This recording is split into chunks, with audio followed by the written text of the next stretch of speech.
হাঁসের জন্য পেঁয়াজটা ভেজে মানে মশলা কষায় আমি দিব। তো এই যে পেঁয়াজটা আমি একটু ভেজে নিয়ে তারপরে আদা রসুন বাটা গুঁড়া মশলাগুলো দিয়ে দিব।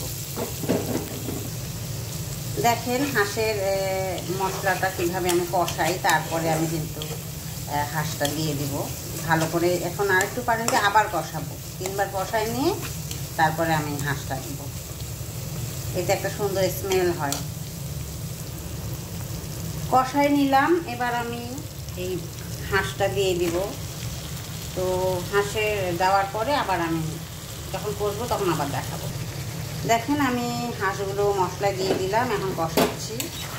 তো আমি আজকে একটা হাঁস রাঁধছি, আরেকটা কালকে রাঁধবো। 2টা একসঙ্গে রাঁধতে চাইছিলাম, কিন্তু রাত হয়ে গেছে। এখন রিস্ক নিলাম না যে 2টা হাঁস রান্না করব, অত মশলা করছি। তারপরে আমার কাছে ভয় লাগতেছিল যে যদি মশলা টশলা কম হয়। আমি তো একটা হিসাবে দিলাম, 2টা হাঁসে কিন্তু মশলা বেশি লাগে। তো পেঁয়াজ টিয়াজ অত বেশি কাটা আমার হেল্পিং হ্যান্ড কালকের আগে আসবে না। তো চিন্তা করলাম যে থাক একটাই করি, আমরা 4 জনের আর কি একটাই এনাফ। তো আমার হাজব্যান্ড তো এখনও পৌঁছায় নাই বাসায়, ও আস্তে আস্তে ইনশাল্লাহ হয়ে যাবে।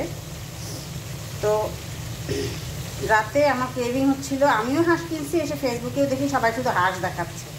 আমার কথা শুনলে আপনারা হাসবেন আর বলবেন যে মহিলা পাগল। আসলেই মানে আমি কি বলবো, আমার মানে আমি হাঁসটা আনলাম যে কালকে রেখে দিছি ফ্রিজে, কিন্তু অলরেডি 2টা হাঁস রেখেই দিয়েছিলাম যে কালকে একবার আমার হেল্পিং হ্যান্ড আসবে, ও পুরে সুন্দর করে কাটাকাটি করে, আমি কিন্তু হাঁস খুব কম কাটি, ওই পুরে সুন্দর করে বেছে তারপরে কেটে ফেলে।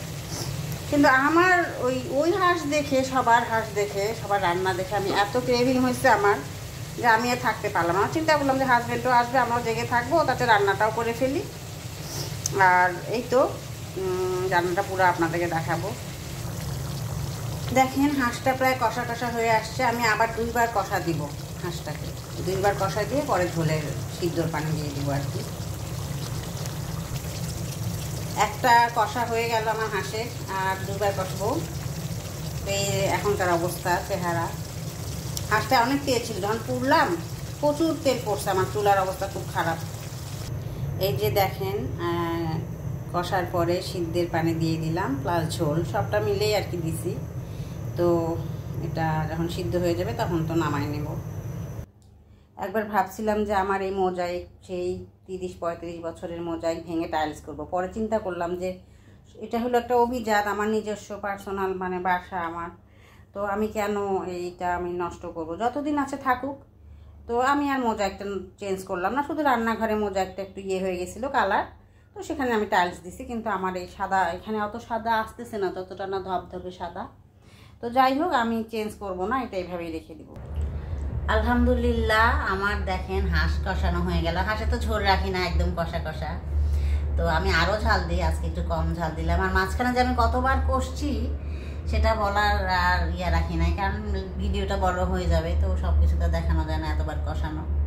তো যাই হোক অবশেষে হয়ে গেল আমার হাঁস রান্না। আসসালামু আলাইকুম।